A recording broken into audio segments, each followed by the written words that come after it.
En este hermoso día, en esta hermosa mañana, de poder estar aquí, Señor, en este lugar, con el propósito de estudiar tu palabra, para lo cual, Señor, te pedimos que ilumines nuestras mentes, nuestros corazones, Señor, para que podamos entender, comprender y sobre todo aplicar tu palabra a nuestras vidas conforme a tu voluntad, Señor. Bendice a todos los que ya están presentes. Trae con bien a todos los que se dirigen hacia este lugar. Y gracias, Señor, por la oportunidad que nos das en este hermoso día. Te pedimos esto y te damos las gracias. Amén, Señor. Amén. Pueden ocupar su lugar.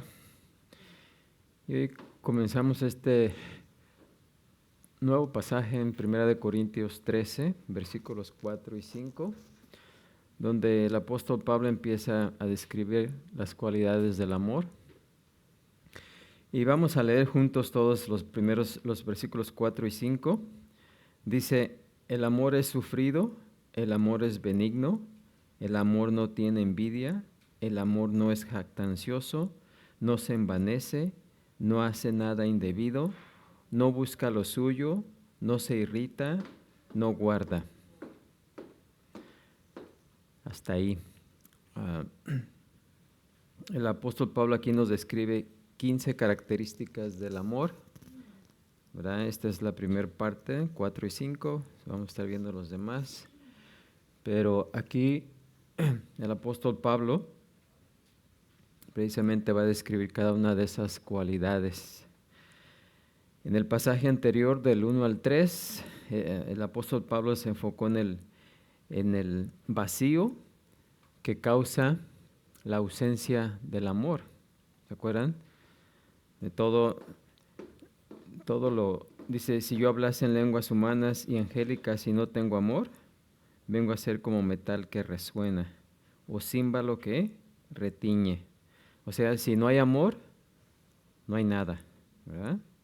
Es algo vacío. Y en estos versículos 4 y 5 y en adelante vamos a encontrar la descripción bíblica más completa de la plenitud del amor, ya que Pablo hace brillar el amor a través de una prisma, y vamos a ver 15 de esos colores, 15 colores y tonos de ese espectro del amor. Pablo hace brillar el amor, ¿verdad? Y cada rayo nos da una faceta, una propiedad del amor ágape, ¿verdad? O agape. ¿Qué dijimos que era el amor agape?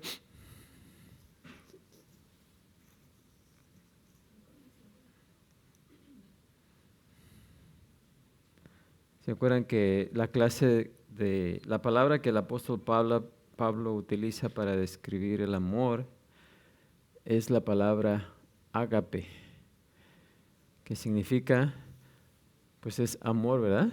Pero es un amor ¿qué?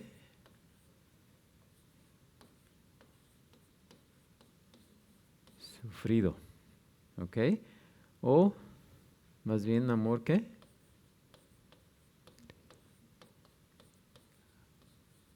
Que se sacrifica, ¿verdad? Esa es la clase de amor. El amor no es un sentimiento, no es como el mundo lo describe, como una emoción, un sentimiento, un sentir, ¿verdad? No, el amor ágape es sacrificado y es acción,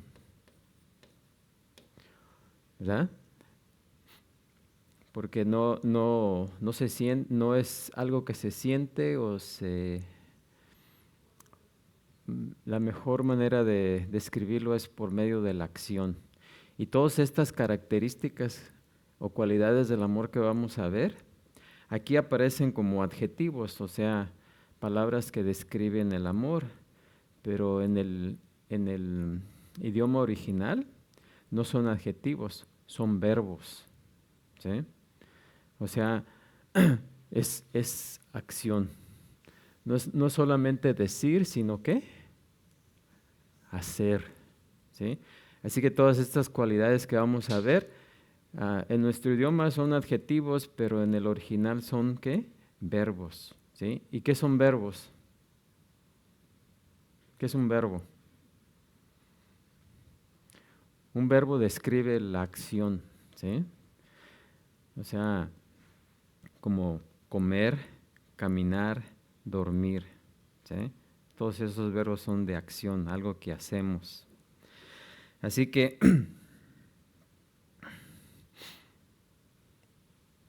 así que estas palabras no se enfocan tanto en lo que el amor es, como en lo que el amor hace y no hace, ¿sí? El amor ágape es activo, no es algo abstracto o pasivo, no simplemente, no simplemente siente la paciencia, sino que practica ¿qué? La paciencia, ¿sí? El amor es paciencia, no solamente es un sentimiento, sino que practica la paciencia.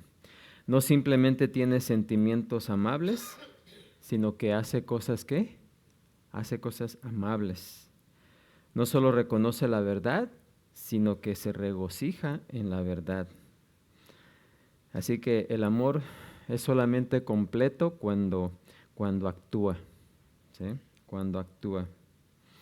Y el propósito de este prisma de Pablo no es darnos un análisis técnico de lo que es el amor, sino darlo a conocer en sus partes más pequeñas para que podamos entenderlo con más facilidad y aplicarlo pues de una mejor manera. Recuerden que lo que le hacía falta a la iglesia en Corinto era ¿qué? El amor. Ya que tenían todo, los hermanos en la iglesia en Corinto tenían todo, dones espirituales, tenían todo, habían sido instruidos por los mejores maestros, tenían el conocimiento, ¿sí?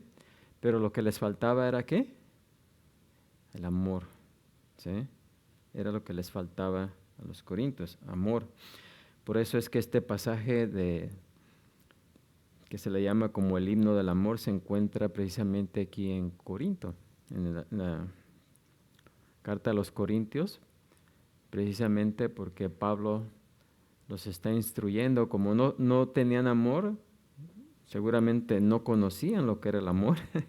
Así que aquí Pablo les da una cátedra acerca de lo que es el amor, ¿sí? Y de lo que no es el amor, ¿verdad? Porque vamos a ver las dos cosas, lo que es el amor y lo que no es el amor. Así que pero Pablo no simplemente quería instruir, sino que quería cambiar los hábitos de vida de los corintios, ¿verdad? Corintios quería que ellos midieran cuidadosamente y sinceramente su vida con la regla de las características del amor. Así que, para ponerlo de otra manera, el apóstol Pablo les va a pintar a los corintios un cuadro, ¿sí? En esta ocasión Pablo va a ser el pintor, ¿no? Que está haciendo un cuadro.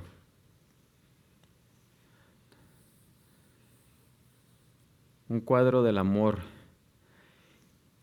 Y la persona que está posando para ese dibujo, para esa pintura, es Jesucristo, ¿sí? Jesucristo está posando para el cuadro que el apóstol Pablo les va a pintar a los corintios, ¿sí? Así que creo que eso lo podemos captar mejor, ¿verdad? y es lo que Pablo les quiere instruir, y no solamente instruir, sino ayudarle a los corintios que cambiaran su manera de vivir. Ya que pues Jesucristo mostró cada una de estas cualidades a la perfección, ¿sí? Así que este bello cuadro del amor pues es precisamente el retrato de Jesucristo. Y comienza primeramente, nos dice aquí el apóstol Pablo en el tercer versículo, digo en el cuarto, el amor es ¿qué? Sufrido, ¿sí? El amor es sufrido.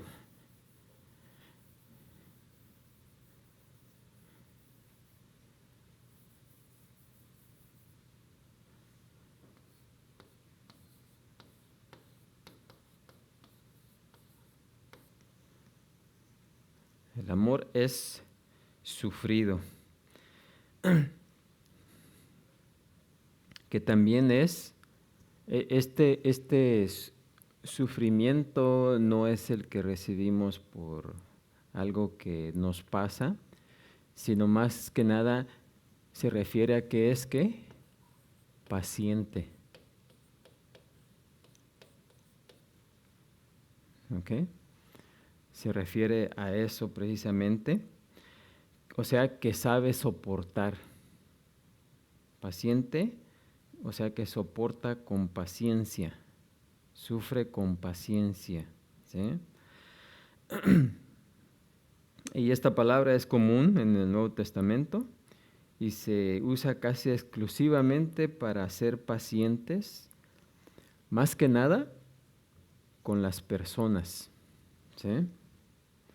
Eso sufrido, o sea, paciente con las personas.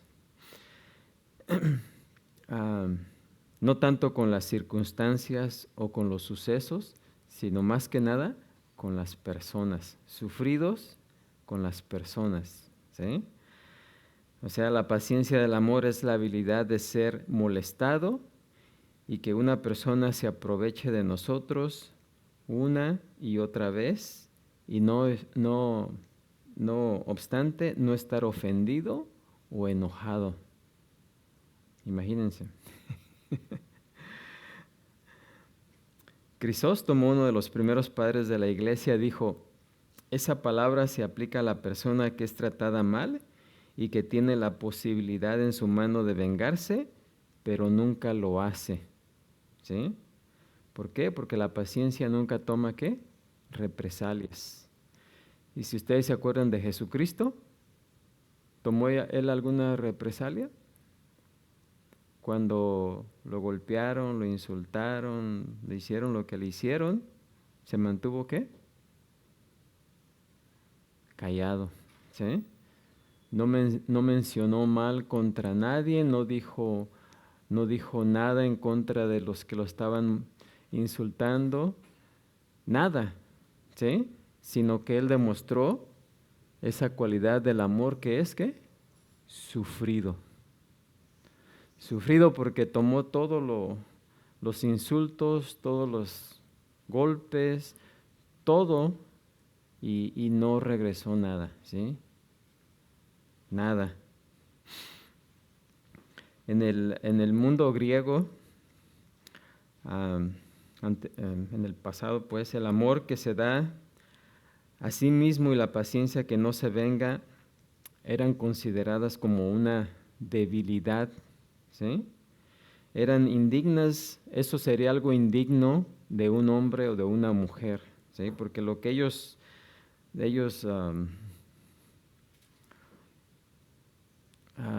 notaban o, ¿cómo es la palabra? De lo que ellos se mofaban es que si alguien les hacía algo, pues que regresara, o sea, que se vengara de ese mal. Para ellos esa persona era digna, ¿no? Y eso no, nuestra cultura de hoy no está muy alejada de eso, ¿verdad? Porque ¿quiénes son los héroes de hoy en día? ¿Quiénes son aquellos que llamamos héroes según o el mundo llama héroes? Aquellos que no se dejan, ¿sí? Que les hacen algo y pues responden, ¿sí? Que cuando son maltratados, pues se vengan, ¿no? Y ese, no, pues ese es un héroe, ¿no? O sea, muy contrario a lo que la palabra de Dios nos enseña, a lo que inclusive Jesucristo nos mostró, ¿sí? Un amor sufrido, un amor paciente. Pero el amor de Dios es todo lo opuesto. Su principal preocupación es el bienestar de otros, no por sí mismo, no por el sí mismo, y está más dispuesto a permitir que se aprovechen de él que aprovecharse de los demás, y mucho menos vengarse. ¿Por qué? Porque el amor no toma represalias, así que el cristiano que actúa como Cristo nunca se venga por haber sido perjudicado, insultado o abusado. O sea, como dice Romanos, como vimos en el versículo 17 de Romanos 12, no paga a nadie mal por mal. ¿Sí? Si lo golpean en la mejilla derecha, pondrá también ¿qué? La izquierda. ¿Sí? Pablo dijo que la paciencia era una de las características de su propio corazón en 2 Corintios 6:6 y que debiera caracterizar a todo cristiano, como nos dice en Efesios 4:2. ¿Se acuerdan las últimas palabras de Esteban cuando lo estaban apedreando? ¿Qué dijo? No les tomes en cuenta, ¿qué? Este pecado, ¿sí? O sea, no tomó ninguna represalia, no les dijo ningún mal, simplemente pidió por ellos. Lo mismo hizo Jesucristo cuando estaba crucificado. ¿Qué dijo? Padre, perdónalos porque no saben lo que hacen, ¿sí? Ningún insulto, nada, simplemente con paciencia tomó todo lo que le hicieron, ¿sí?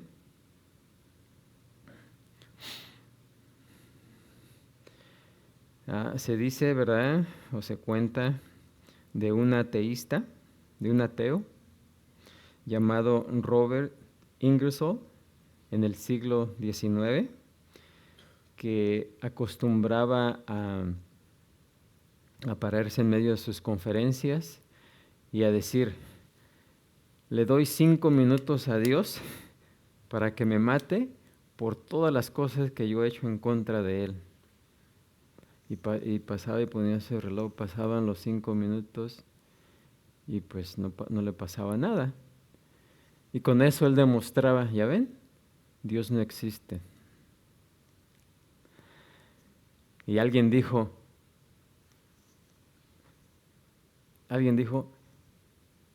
¿ese caballero cree que va a acabar con la paciencia de Dios en 5 minutos? Sí, porque Dios es ¿qué? Paciente. ¿Cuántas cosas hemos hecho nosotros? ¿Verdad? Y Dios ha sido, sigue siendo ¿qué? Paciente. Y va a continuar siendo paciente. ¿Sí? O sea, ¿quién puede agotar la paciencia de Dios? ¿Sí? Desde que Adán y Eva desobedecieron en el jardín, fíjense, todos los años que han pasado, y Dios se ha mostrado ¿qué? Paciente. Porque Él pudo haber terminado ahí todo, ¿sí? Pudo haber acabado con Adán y Eva desde entonces, pero desde entonces ha soportado con paciencia, ¿sí? Con paciencia.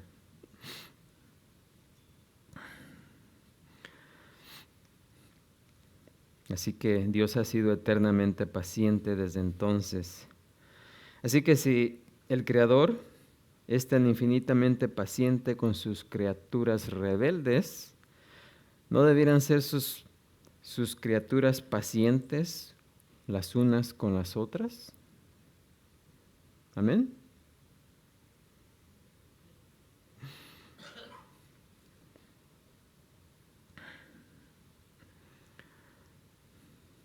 Así que eso es lo que significa el amor es sufrido, ¿sí?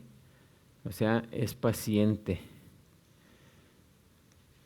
Y tiene más que ver con ser paciente con las personas que con los eventos o consecuencias que suceden en nuestra vida. ¿Alguna pregunta hasta ahí?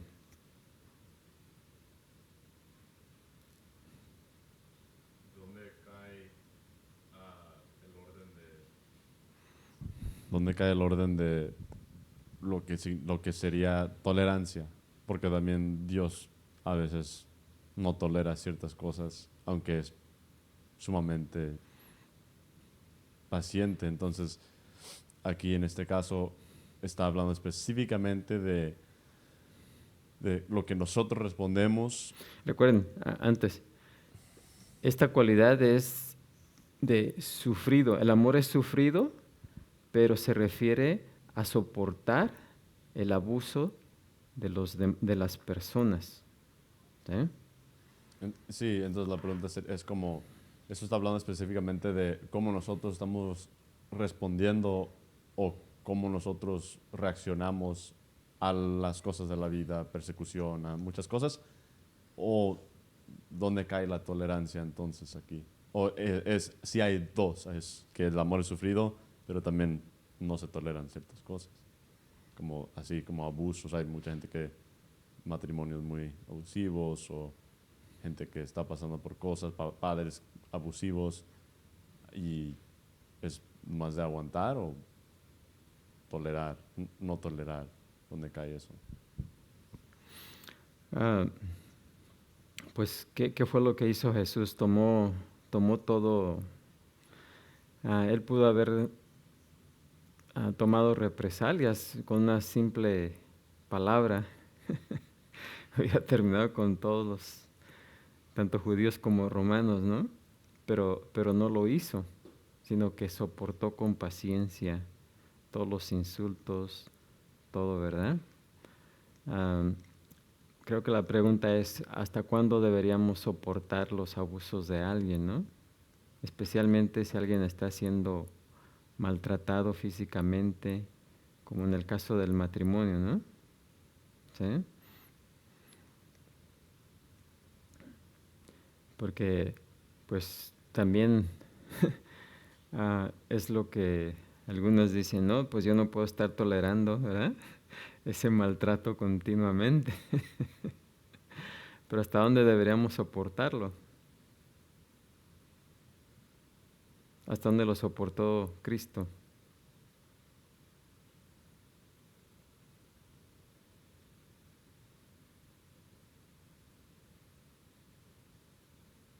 ¿Hasta dónde? Hasta la muerte, Hasta pero la muerte, ¿verdad? hay distinción entre lo que es, Pedro describe algo muy detalladamente en su carta y dice, el sufrimiento en vano no sirve para nada, pero dice, los padecimientos como Cristo sufrió es lo que, donde hay esperanza, y lo que tenemos que poner en acción es de padecer igual a Cristo por la causa de Él.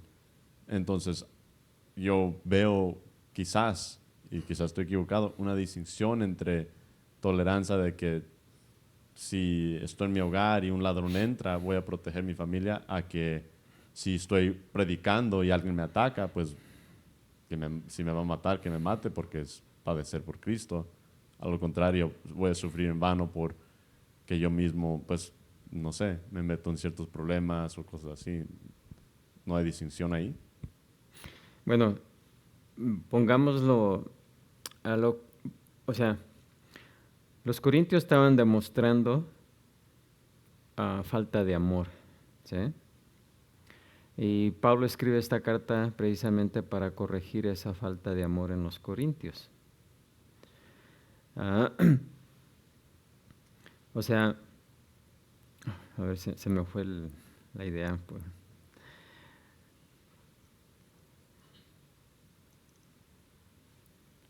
Creo que aquí, como la iglesia de Corintios estaba dando, o sea, el propósito de soportar es para ganar las almas de los demás, ¿sí? Como la iglesia en Corintio no estaba demostrando ese amor, ¿qué era lo que pasaba con las personas las inconversas, que veían hacia la iglesia en Corintio y veían todas estas cosas que estaban sucediendo. Lo primero que iban a decir, esos no son diferentes a nosotros, ¿sí? Así que, porque ellos, entre ellos no se soportaban los unos a los otros. Si alguien agraviaba a alguien, lo llevaban a la corte, a las cortes, ¿sí? Públicas, o sea, civiles, en lugar de arreglar las cosas entre ellos. Y al hacer eso, estaban dando mal testimonio. Así que creo que aquí ese amor sufrido y paciente debe ser en demostración, ¿verdad? Para aquellos que aún no son salvos y vean esa paciencia y sufrimiento en nosotros, los unos para los otros, ¿verdad? Y también para ellos, ¿sí?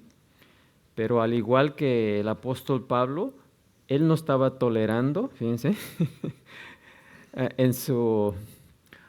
Él sabía que los corintios estaban agraviando el nombre de Jesús, ¿sí? Y en esa parte él no fue tolerante en cuanto a lo que los corintios estaban haciendo. Y más adelante vamos a ver que uno puede recibir eso hasta que, porque hay un celo también por el amor de Dios, ¿sí? El cual también debe uno defender, ¿sí? Si no está uno dispuesto a defender, entonces no es un verdadero celo por su amor, ¿sí? Así que creo que el balance está ahí, donde este amor sufrido, este amor paciente, debe ser con el propósito de que los inconversos, en lugar de ser, que sean más bien atraídos, ¿sí? Porque precisamente ese es el propósito de Dios, que nadie que se pierda, más todos que procedan al arrepentimiento. Así que no sé si me expliqué o lo podemos entender porque es algo difícil, ¿no? Sí, y como lo describió, pues es exactamente lo que es la conclusión que yo puedo observar. Pero la razón que pregunto eso es porque a veces muchos en solo leer el amor paciente, pues dicen, pues eso es en todo, y uno tiene que tolerar a sufrimientos, pero entonces yo creo que hay distinción cuando describe este amor sufrido, hablando de los inconversos, porque dice, si alguien entra en la iglesia y están hablando lenguas y no hay intérprete, dice, entran y no saben lo que está pasando, no sé cómo se van a convertir si no entienden el evangelio. Y luego también dice, y también la demostración era que había división, yo soy de Apolos, yo soy de Pablo, yo soy de sus maestros, en vez de, hey, todos somos uno en Cristo. Entonces los incrédulos veían cosas que no entendían y pues por esa razón se iban. También había mucha división. Entonces yo creo que eso es Y pleitos, importante. y contiendas. Sí. Sí, y celos y muchas cosas así que son pues carnales. Entonces, es la razón que pregunto eso para poder distinguir, para que como creo que eso también se tiene que tocar a veces porque en solamente leer el amor es sufrido, pues eso es todo, tenemos que tolerar, tenemos que, pero está hablando de algo muy específico. Sí, este amor sufrido principalmente tiene que ver con el soportar a las demás personas, ¿sí? No ser sufrido por las consecuencias que están sucediendo, ¿sí? Aunque también eso también debemos de aprender a sufrir, pero aquí específicamente la palabra tiene que ver con ser paciente con las personas, ¿sí? Ser paciente con las personas. ¿Alguien más? ¿Alguna pregunta? Quiero regresar a lo que preguntó Jan al principio y yo creo que hay un punto donde, bueno, Cristo sufrió porque tenía que sufrir y también nosotros debemos sufrir, pero yo creo que hay un punto donde uno, como mujer especialmente, si el esposo la está maltratando a los hijos. O hombre también, ¿no? Bueno, o el hombre También hay mujer. Sí, sí, No, es que hay más casos de mujeres que sí, sí, abusan de los... es generalizado que la mujer sufre más que... Sí, más que nada. Pero yo pienso que hay un punto donde la mujer dice, por el bien de mis hijos, o por mi propio bien, porque creo, no estoy seguro mucho, pero John MacArthur dijo, yo he hecho muchos errores. Y creo yo como que escuché que había una mujer que estaba casada y le dijo, tu lugar es estar con tu marido, sufrir. Y creo que la mató. Algo tal vez ya conozcan la historia, no la conozco, pero algo por el estilo. Entonces yo pienso que sí hay un punto donde uno tiene que decir, por el bien de mi salud, por el bien de mis hijos, tengo que salir de esta relación. La pregunta yo creo que estaba haciendo Jan antes. No, por eso expliqué, ¿verdad? Que en este caso Pablo estaba corrigiendo a los corintios, ¿sí? Aunque Pablo amaba a sus hermanos los corintios, ¿verdad? Pero también no iba a ser tolerante de todo lo que estaba haciendo, ¿sí? No iba a sufrir todo eso que ellos estaban haciendo nomás por sufrir, porque más que nada lo que los corintios estaban causando era que los inconversos no fueran atraídos por lo mal que se estaban portando, ¿sí? Entonces eso estaba obstaculizando la obra de Jesucristo, ¿sí? Entonces por eso, en ese caso, Pablo no fue tolerante de lo que ellos estaban haciendo, ¿sí? Y fue que decidió enseñarles, instruirlos y más que nada, pues ayudarles a que entendieran que no deberían de ser así, de que tenían que cambiar sus vidas, tenían que obrar en el otro lado, ¿sí? En lugar de tomar represalias, estar dispuestos a ser sufridos por lo que las otras personas les hicieran, ¿sí? La pregunta es hasta qué límite, ¿verdad? Ah, ah, Creo que más que nada tiene que ver con el límite tiene que ver con el propósito de atraer a otros a Cristo, ¿sí? En el caso, por ejemplo, de una pareja que está peleando, pues especialmente si no son creyentes, ¿verdad? Pues claro, tiene que haber para eso existen las leyes donde cualquiera de los dos se puede quejar, mi mujer me abusa o mi esposo me abusa, ¿verdad? ¿Verdad? Ponerle cierto límite a eso. Ah, porque es- estamos corriendo como una línea muy delgadita. ¿Sí? Podemos estar aquí, podemos estar del otro lado y está muy estrecha, ¿sí? La división. Por eso ah, estoy tratando de encontrar una manera de explicarlo más sencillo, más fácil, pero lo único que se me ocurre es eso, ¿sí? Siempre y cuando sea con el propósito de la obra de Cristo, ¿sí? Debemos de soportar. Por ejemplo, ah, había una persona que no quería a Abraham Lincoln, ¿sí? Y siempre lo ofendía, decía que era un gorila, ¿verdad? No sé por qué van a África cuando aquí en Illinois hay un gorila que pueden ir a ver, ¿no? Y así siempre lo insultaba, ¿no? Pero Abraham Lincoln nunca tomó represalias en contra de él, nunca, nunca le contestó sus insultos, ¿verdad? Pero cuando se llegó el tiempo de que Abraham necesitaba una persona en cierto departamento, lo nombró a esa persona, ¿verdad? Y los demás le decían, ¿por qué?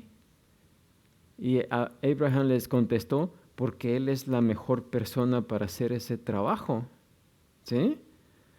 Y ya cuando Abraham fue asesinado y estaba en el lecho ahí tendido, ese hombre estaba ahí, ¿verdad? Y él dijo, este es el mejor, ¿qué me dijo? El mejor líder o algo parecido que el mundo jamás haya conocido, ¿sí? O sea, el hecho de que Abraham no tomó represalias en contra de él, ayudó a esta persona a reconocer, ¿sí? Porque Abraham fue paciente, ¿sí? Y la paciencia logró cambiar la actitud de este hombre. Así es de que yo creo que siempre hay que ser pacientes mientras se trate de que una persona venga a los caminos de Dios, ¿sí? Más de ahí está difícil lo demás. Amén.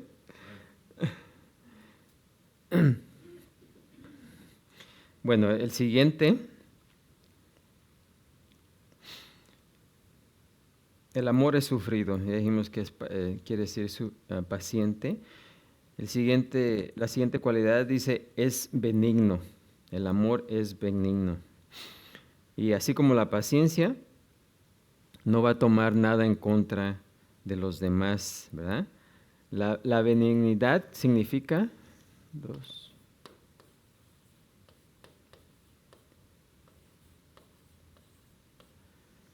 benigno,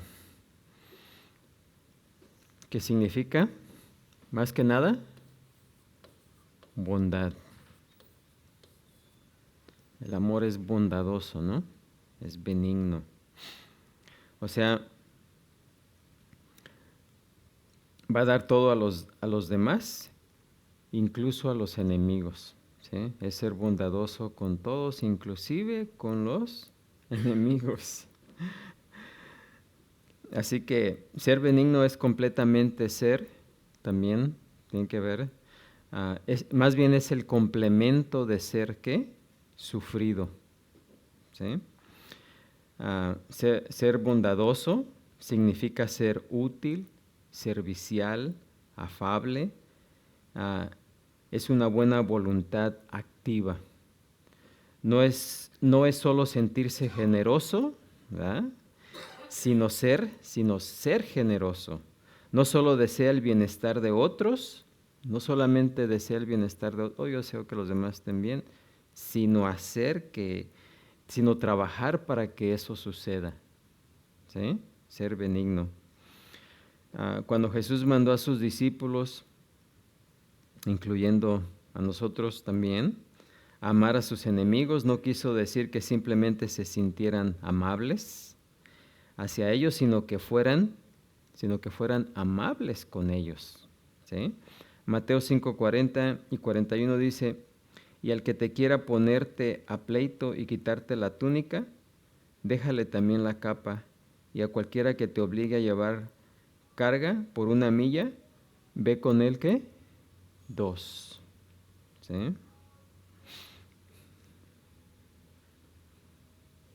Ahora, en un mundo tan malo como el que existe o vemos en todas partes, pues las posibilidades de hacer eso pues son, ¿qué? Ilimitadas, ¿no? O sea, siempre vamos a encontrar una manera, una forma de demostrar la benignidad o la bondad hacia cualquier persona, ya que pues vivimos en un mundo lleno de maldad. Amén. ¿Y quién es nuestro modelo supremo? Pues Cristo, ¿verdad? Cristo. Romanos 2:4 dice, o menospreciad las riquezas de su benignidad, paciencia y longanimidad, ignorando que su benignidad te guía al arrepentimiento. ¿Sí? Y Pablo le escribió a Tito, allá en Tito 3:4 al 6, dijo, pero cuando se manifestó la bondad de Dios, cuando se manifestó la bondad o benignidad, ¿verdad?, de Dios nuestro Salvador y su amor para con los hombres, nos salvó, no por obras de justicia que nosotros hubiéramos hecho, sino por su misericordia, por el lavamiento de la regeneración y la renovación en el Espíritu Santo, el cual derramó en nosotros abundantemente por Jesucristo nuestro Salvador. ¿Sí? También Pedro, en 1 de Pedro 2:2, dice: desead la leche espiritual no adulterada, para que por ella crezcáis para salvación, porque hemos gustado, ¿qué? La benignidad o la bondad del Señor. Y también Jesús le dijo a sus discípulos en Mateo 11:30, porque mi yugo es fácil y ligera, ¿qué? Mi carga. ¿Sí? La palabra fácil significa benigno o bondadoso. ¿Sí? Eso es lo que es la palabra fácil. Porque esa misma palabra que se usa ahí, en fácil, en 1 de Corintios aquí, en este versículo 4, es la misma palabra que se usa como fácil, la palabra benigno. ¿El amor es qué? Benigno. Esa palabra es la misma palabra que se traduce allá como fácil. ¿Sí? Y quiere decir que en su amor por aquellos que le pertenecen, Jesús hace que su yugo sea ¿qué? Benigno, que sea ¿qué? Suave. O sea, Él se asegura de que lo que tiene que sobrellevar sus discípulos por amor de Él, sea ¿qué? Soportable. Y la primera prueba de la benignidad, o sea, de la bondad cristiana, y la primera prueba del amor, ¿dónde comienza?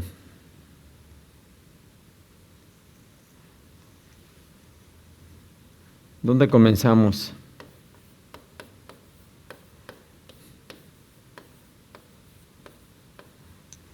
En el hogar, ¿verdad? En el hogar.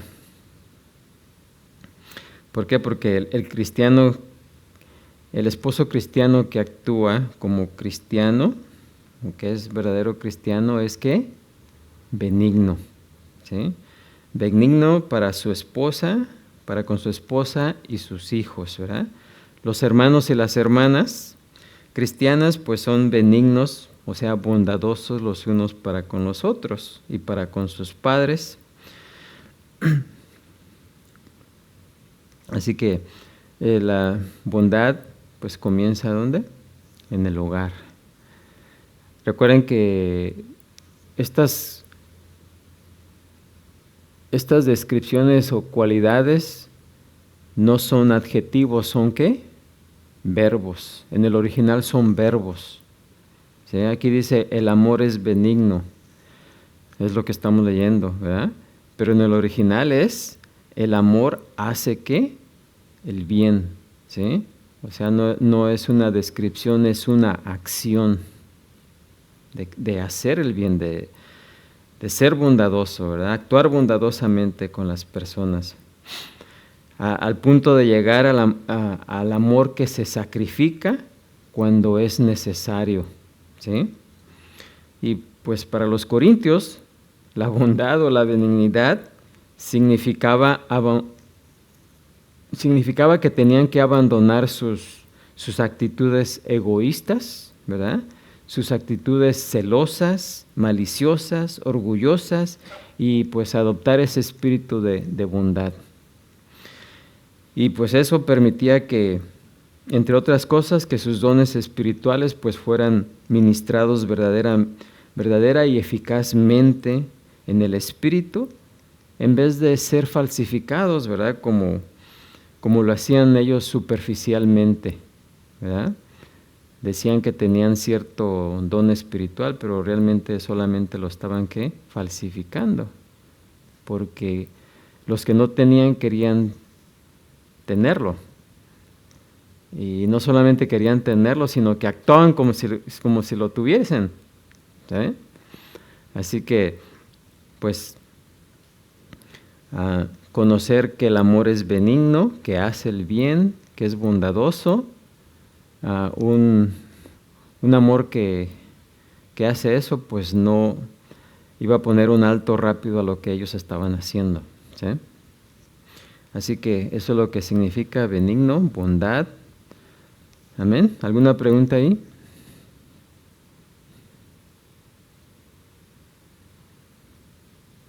¿No preguntas? ¿Quedó claro? Bueno, el siguiente que nos menciona aquí, la siguiente cualidad, el amor es sufrido, el amor es benigno, el amor no tiene ¿qué? Envidia. Y aquí pues tenemos la primera de 8 descripciones negativas, o sea, lo que el amor no es, ¿sí? El amor no es ¿qué? Envidioso, ¿sí? El amor no tiene envidia. Y como sabemos, el amor y la envidia son opuestos, ¿eh? Son excluyentes el uno para el otro. Donde está el uno no puede estar el otro, ¿verdad? Shakespeare llamó a la envidia como la enfermedad verde, ¿sí? También ha sido llamada el enemigo del honor y el dolor de los tontos. La envidia es el dolor de los tontos.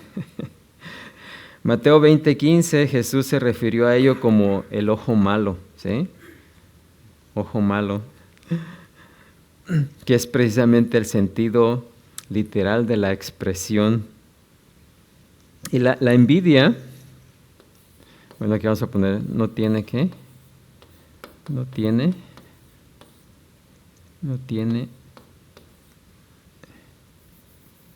envidia.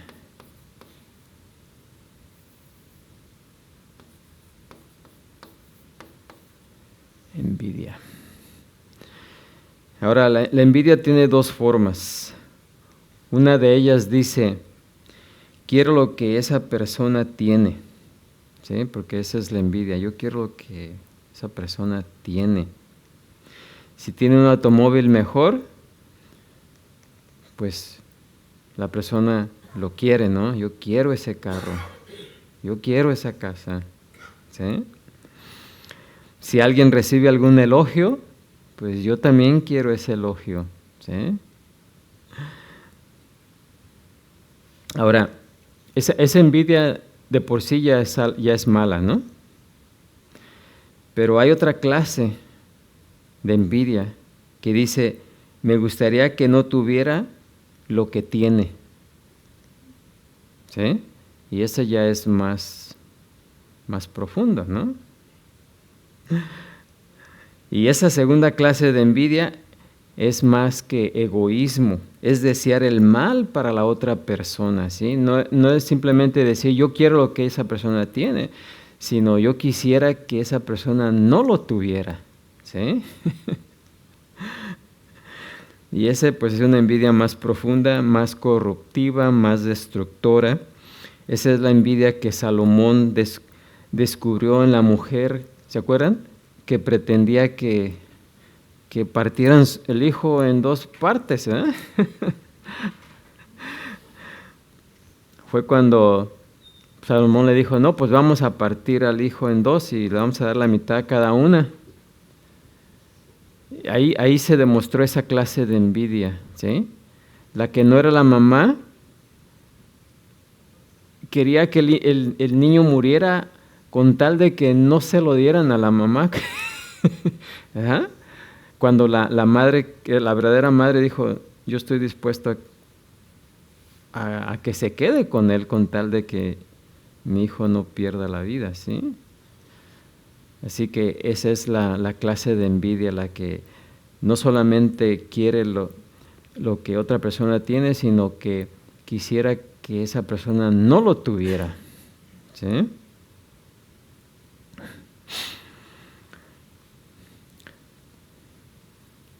Ahora, muchas veces somos tentados, ¿verdad? Precisamente todos somos tentados a eso, en alguna o en otra ocasión, ¿sí o no? O sea, podemos decir, estoy feliz por lo que te ha pasado, o estoy feliz que tienes ese carro nuevo, estoy feliz porque tienes esa casa, pero dentro de nosotros sentimos, o sea, siempre sentimos esa clase de envidia, ¿no? porque es muy natural del ser humano y eso es algo con lo que continuamente tenemos que estar ¿qué? Batallando, ¿sí?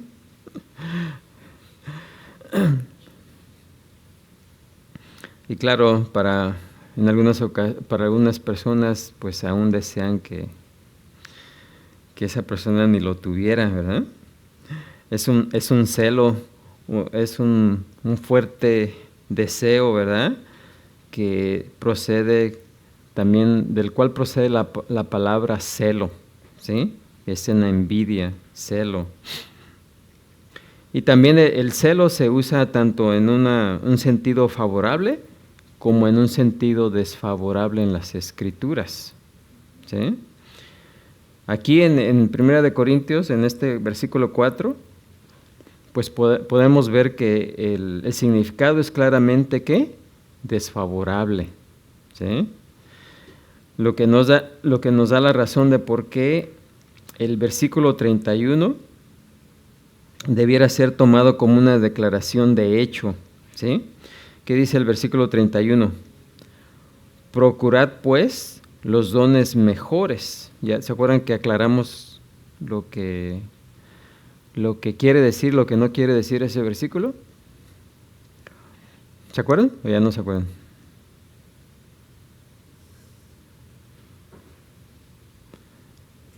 Sí, ¿se acuerdan que Pablo está corrigiendo todo eso de que ellos querían tener los dones mejores? Y Pablo pues termina aquí diciendo, procurad pues los dones mejores. Entonces, ¿se está contradiciendo Pablo?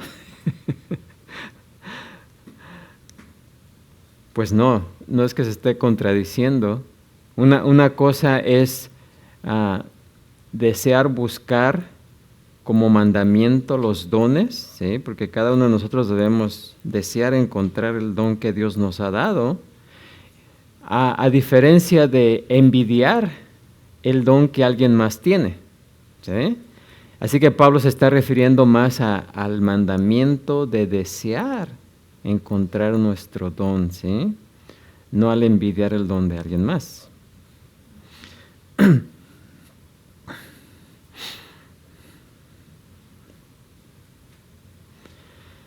Ahora, como les dije, cuando vemos a alguien que es popular, exitoso, bello, talentoso,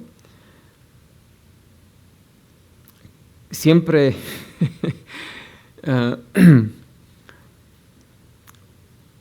siempre vamos a tener ese sentido de envidia, ¿sí o no?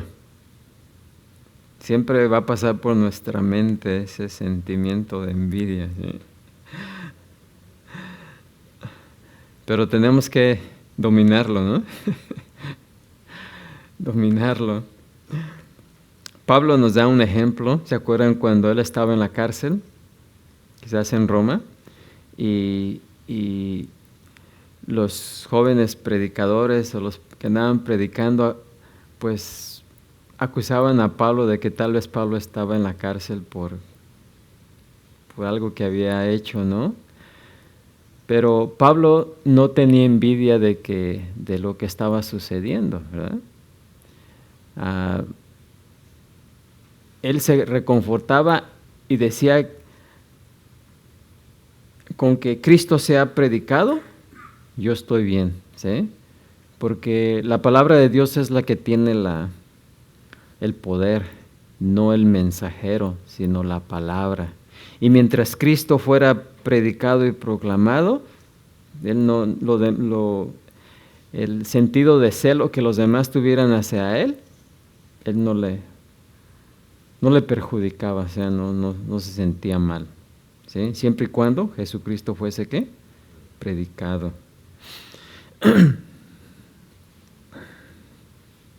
Así que la envidia no es un pecado moderado o inofensivo.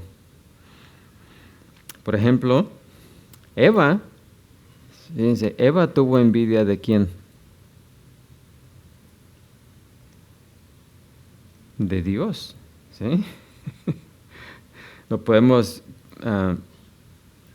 Satanás despertó esa envidia en ella, ¿verdad? ¿Por qué? Porque ella quería ser como Dios, ¿sí? Tener lo que él tenía y conocer lo que él tenía. Así que en cierta forma Eva tenía envidia ¿de quién? De Dios. O sea, Satanás le despertó la envidia hacia Dios. Así que la envidia es una parte integral del primer gran pecado, del cual todos los demás pecados han surgido, la envidia. Y como podemos ver, después de eso, el siguiente pecado que ocurrió en Génesis fue el asesinato de Caín, ¿verdad? El hecho de que Caín matara a Abel, que también fue ¿por qué? Por envidia, ¿sí? Ahora, siguiendo eso, podemos ver en Génesis que los hermanos de José lo vendieron ¿por qué? Por envidia. Daniel también más adelante fue arrojado al foso de los leones, ¿por qué? Por envidia.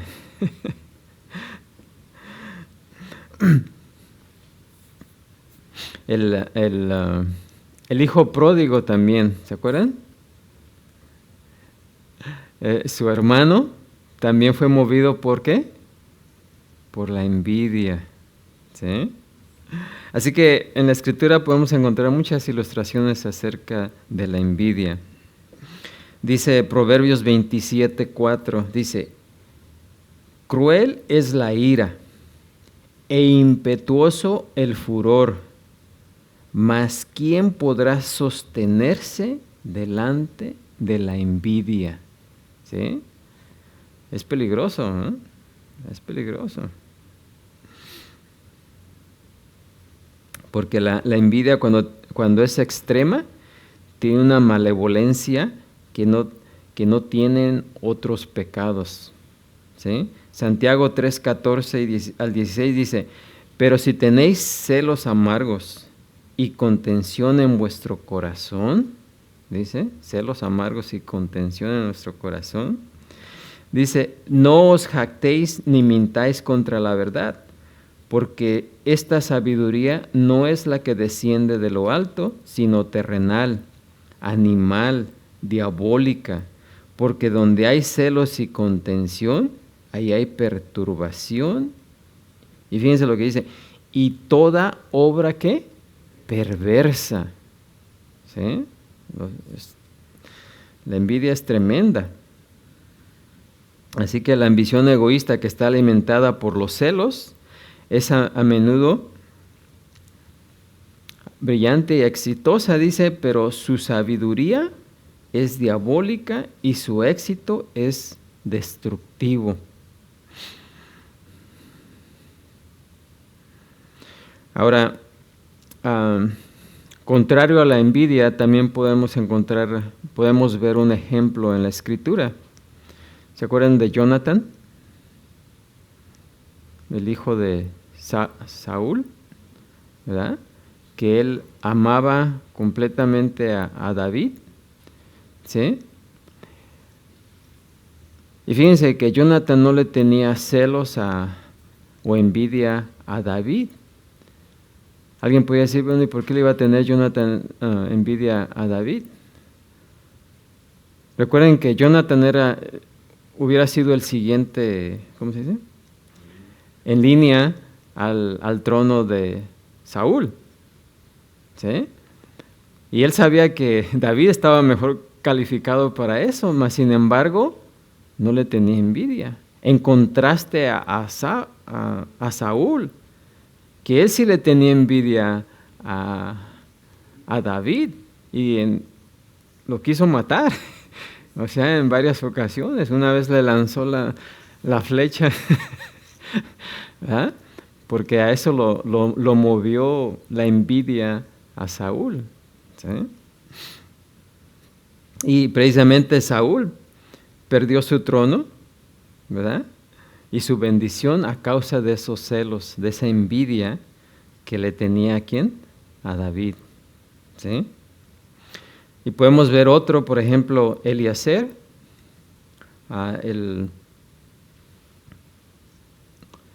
¿cómo se llama? Servidor de Abraham. Como Abraham no tenía hijos, ¿quién iba a ser el heredero?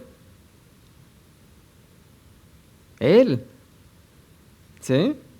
Así que cuando nació el primer hijo cuando nació el hijo de Abraham, ¿cómo creen que se sintió Eliezer? Pudo haber tenido envidia, ¿no? Mas sin embargo no tuvo envidia. ¿Sí? ¿Por qué? Porque nunca disminuyó el amor para Abraham ni para Isaac. Y eso lo podemos ver ahí en Génesis 24. Así que una persona amorosa nunca es celosa, siempre se alegra por el éxito de los demás, aun si ese éxito no le favorece a la persona, ¿sí?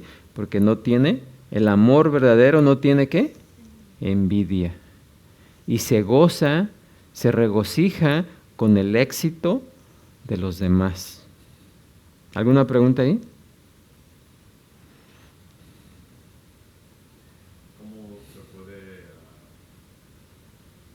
¿Cómo podemos trabajar para mejorar en esa área?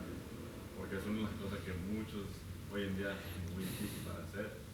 Que uno ve a alguien más, como digo, más exitoso, alguien que está haciendo algo que nosotros podemos hacer, pero lo hace más mejor y uno se siente así como, ay, como no, así. Entonces, ¿qué sería para la iglesia? ¿Qué es algo que podemos poner en práctica para? Y siempre hay que ver el retrato de Jesús. ¿Sí? Porque miren, la envidia siempre está en nosotros. Principalmente, fíjense, que alguien que, en el trabajo, por ejemplo, alguien que tenga menos tiempo que nosotros y que lo asciendan a un puesto más alto, luego, ¿sí o no? O sea, por más buenos, por más cristianos que seamos, ¿verdad? Vamos a tener ese recelo, ¿no? Por algún momento vamos a sentirnos mal, ¿sí o no? Así que siempre lo mejor es reconocerlo y eliminarlo, ¿verdad? Porque es muy todos somos muy propensos a sentir esa clase de envidia, ¿sí? Así que, pero creo que lo mejor para esto sería, ¿qué sería?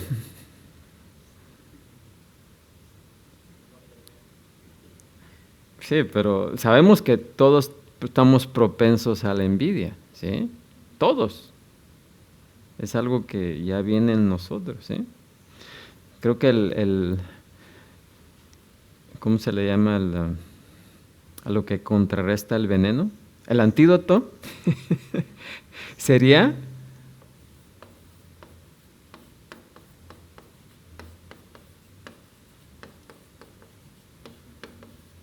contentamiento. ¿Sí o no? Sí, o sea, contentamiento. Sí, como Pablo dice, yo estoy contento, cuando tengo o no tengo, ¿sí? Yo estoy contento. O sea, creo que ese sería el mejor antídoto, ¿no? Estar contento porque estemos donde estemos, es por la voluntad de Dios y tenemos que aceptar, ¿verdad? Estar contentos. Ahora, también no malinterpretamos contentamiento con, ¿cuál fue la otra palabra conformidad, ¿sí?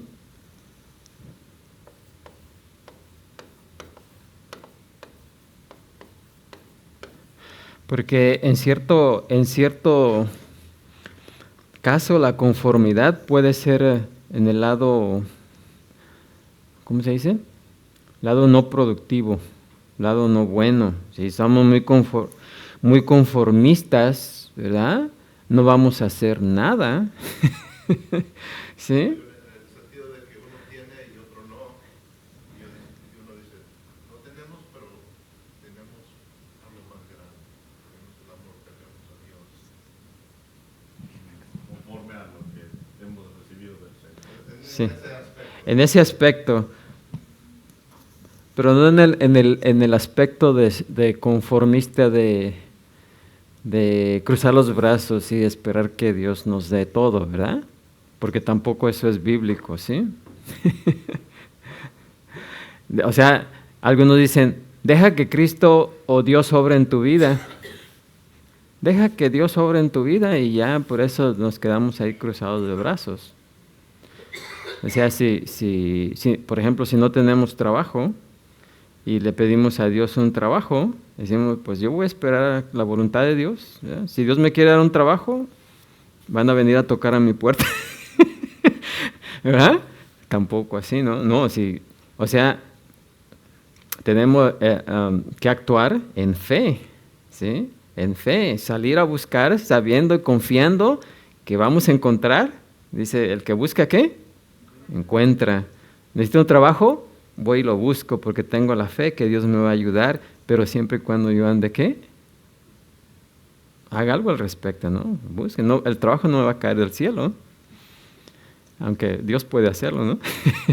Dios puede hacer hasta eso, que vengan a tocarnos a la puerta, ¿sí? Porque en veces sucede, ¿eh? Pero no siempre, así que tenemos que actuar, obrar en fe. ¿Amén? ¿Qué iba? Había una mano levantada por ahí. Sí, el contentamiento viene del agradecimiento, Sí. de cualquier situación en la que estemos. Sí, estar agradecidos con Dios por lo que tenemos, ¿sí? Si estamos agradecidos con lo que tenemos, va a ser, aunque la envidia nos pase por la mente, va a ganar, ¿qué? El estar agradecido, el agradecimiento, estar contentos. O sea que ninguno somos, de la envidia ninguno somos, ¿cómo se dice? Ninguno estamos exceptos de la envidia. ¿Okay? Tengo un ejemplo yo de, bueno, no es por criticar, pero no. Pues yo puedo decir que Dios nos ha bendecido en mi familia desde mi juventud, desde que pues, mi papá nos trajo de México y acá, pues, y luego encontramos a Dios y nos ha cuidado. Pero una persona afuera, un ejemplo que doy, esta persona trabajaba en un buen lugar, ganaba buen dinero, pero él dijo, están sacando mucho dinero estos patrones, yo voy a hacer el mismo negocio que ellos. Y se salió del trabajo y tiene su negocio ya por muchos años, no prospera, es sufre, se levanta temprano, llega al oscurecer a su casa, a veces agarra poquito dinero, a veces no tiene nada, a veces está es puro sufrimiento, y yo veo que tal vez eso está basado en envidia. Y tiene ya muchos años. ¿Saben de quién estoy hablando? Usted lo conoce. Sí. No digamos nombres. No vamos a decir nombres. Pero sí hay ejemplos de, pues tenemos a Saúl que perdió el trono por causa de la envidia. Perdió la bendición y perdió el seguir siendo un rey por envidia. La envidia que le tenía a David. Se sentía amenazado por David. ¿Sí?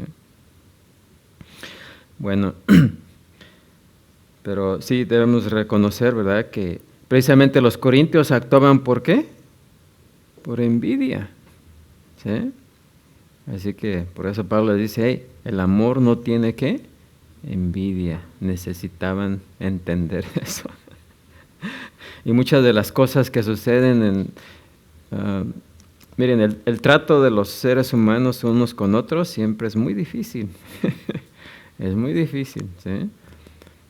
Pero tenemos que, por eso es que Dios nos da estos patrones, ¿verdad? Nos enseña cómo debemos de portarnos, ¿no? Bueno, el siguiente. El amor es sufrido, es benigno, el amor no tiene envidia, el amor no es jactancioso. Cuarto, no jactancioso.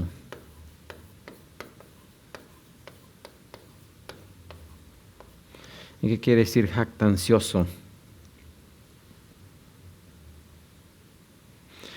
Bueno, fíjense, cuando la persona amorosa es exitosa, quiere decir, ahora esto es lo contrario de esto.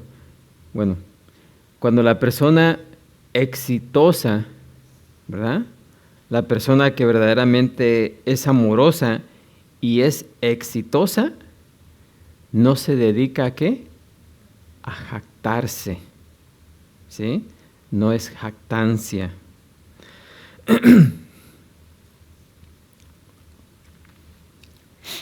Ahora, el amor no hace alarde de sus logros, es lo que significa. El amor no hace alarde de sus logros. La jactancia es la otra cara de la envidia, ¿sí? La envidia, ¿qué dijimos que es? Es querer lo que otros, ¿qué? Tienen. La jactancia es intentar hacer que otros sientan envidia por lo que tenemos, ¿sí? Por lo que tenemos nosotros. Así que la envidia es querer lo que otros tienen, y la jactancia es hacer envidiosos a otros de lo que nosotros tenemos, ¿sí? Esa es la cara opuesta, la otra cara de la moneda. Sí, presumir es presumir, jactarse.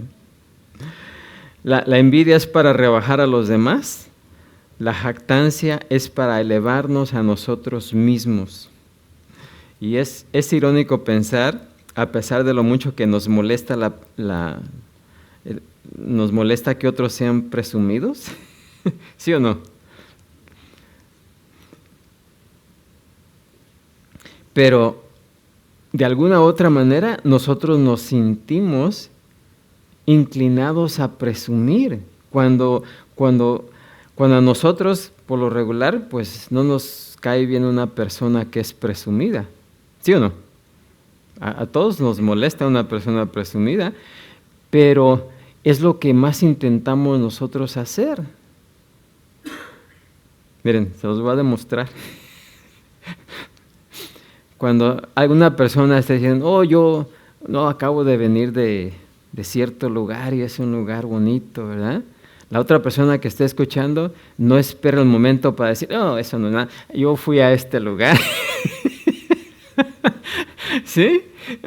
O sea, siempre estamos compitiendo, o sea, en cualquier conversación que alguien diga, oh, no, pues yo hice esto, no, yo también, ¿no? Y siempre, ¿sí? O sea, nos molestan las personas envidiosas, pero es lo que más anhelamos.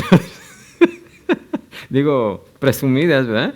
Pero siempre tenemos el deseo de presumir. No nos queremos ni esperar lo suficiente a que la otra persona termine de hablar para que nosotros podamos decirle algo mayor o mejor, ¿sí o no? ¿Puedo comentar en eso? Ahí sí yo puedo decir que yo tengo es una mala costumbre que yo tengo, mal hábito. Y mi esposo siempre me dice, deja que termine la persona. Pero es que lo que pasa que yo soy el tipo de persona que soy muy como excited, me pongo muy excited y me meto así. Oh, sí, dime más. Ya. Pero dice, deja que terminen. Y sí es cierto, debe uno corregir. Uno debe de aceptar, pues, y corregirse uno, ¿verdad? Sí, pero una cosa es como interrumpir, ¿verdad? Otra cosa es querer decir algo que sea más grandioso de lo que la persona acaba de decir, ¿no? Es otra cosa, ¿no? Que interrumpa para presumir, pues, ¿sí? En pocas palabras. Así que fíjense, a los creyentes corintios les encantaba lucirse espiritualmente, ¿sí? Buscaban a menudo la admiración pública, ¿sí? Clamaban por los cargos, querían los cargos más prestigiosos y los dones más espectaculares. Todos querían hablar a la vez, especialmente cuando hablaban en éxtasis o en lenguas, ¿verdad? Y mucho de su hablar en lenguas pues era era falso, ¿verdad? Como hoy en día. Pero su jactancia acerca de ello sí era auténtica, ¿verdad? Porque se jactaban, ¿sí? Se jactaban de algo que hacían que verdaderamente no tenían, ¿sí? Así que a los corintios no les preocupaba para nada la armonía, el orden, el compañerismo, la edificación o alguna otra cosa que mereciera la pena. Lo único que querían era sobresaltarse ellos mismos, o sea, presumir ellos mismos, jactarse de ellos mismos. Dice más adelante en este libro, en esta carta, capítulo 14, 26, dice: ¿qué hay pues, hermanos? Fíjense, cuando os reunís, cada uno de vosotros tiene salmo, tiene doctrina, tiene lengua, tiene revelación, tiene interpretación, ¿sí? O sea que por allá se levantaba un hermano que tenía profecía, por acá estaba uno hablando en lenguas, por acá no, yo tengo otra profecía para callar al que se había levantado, y el que hablaba en lenguas, yo puedo hablar más lenguas, o sea, pero a la vez, imagínense el desorden que había en la iglesia en Corintios, ¿sí? Si algún extraño entraba ahí, un inconverso decía: estos sí que están locos. Aquí no hay ninguna clase de orden, porque se peleaban unos por otros por ser el primero, ¿sí? Tremendo, ¿no? Cada uno hacía lo que quería, de la manera más notoria posible, sin ninguna consideración por lo que los demás hacían.